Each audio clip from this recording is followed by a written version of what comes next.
Mared sy 'ma. Croeso i Lofft. Gobeithio bod chi gyd yn iawn. Dwi newydd recordio'r piano i'r gân dwi'n mynd i ganu chi, achos o'n i methu cario'r mic stand ar y trên yn ôl o Lundain. Felly dwi'n methu recordio ddim byd yr un pryd, ond dyna ni. O'n i fod yn Llundain ar hyn o bryd yn neud 8 sioe'r wsos efo Les Mis, ond dwi fan hyn yn lle. Yn Sir Cadw'n brysur, mae'n braf iawn bod yn ôl yng Nghymru, mae rai fi ddeud. A just trio dysgu sgiliau newydd o falle. Fi wedi bod yn trio editio fideos, dim hwn, ond rhai fy hun ar Instagram a YouTube. O'n i fod hefyd yn rhyddhau album cyntaf fi adeg yma. Ond dwi wedi penderfynu dal yn ôl achos yr ansicrwydd, ond fi wedi allan yn fuan gobeithio efo recordia i Ka-Ching. A dyma'r rheswm dwi wedi ddewis y gân yma, achos bod i ar yr album.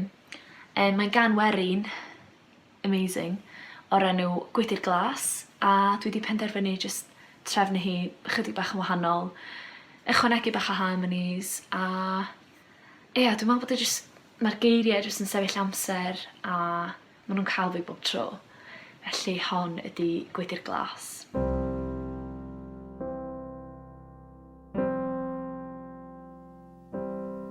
Os dawn hariad yma heno I guro'r gwydr glas. Rhowch ateb gwefus iddo, na atebwch mono'n gas.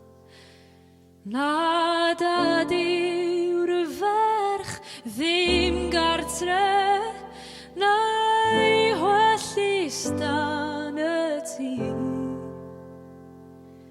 Llanc ifanc o'r plwy arall, sydd wedi mynd â hi.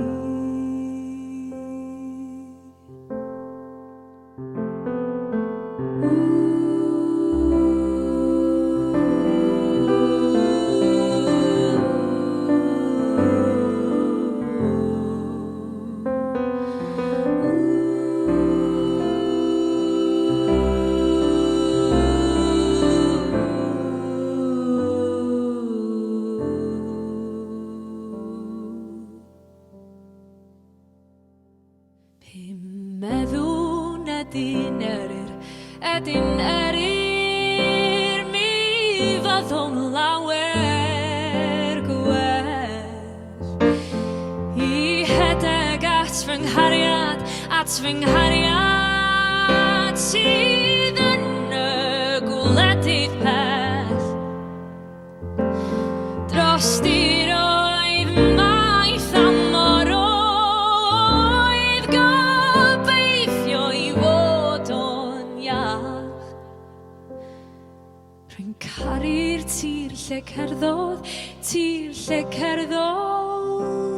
o raidd fy nghalon fach.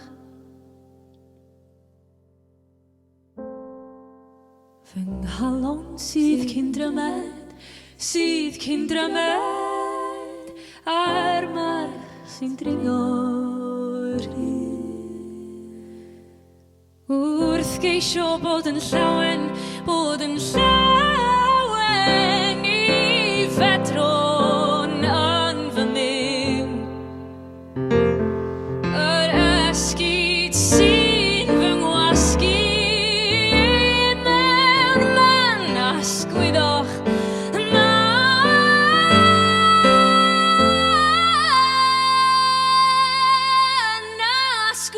chi. Llawer gofid meddwl sy'n torri'n nghalon.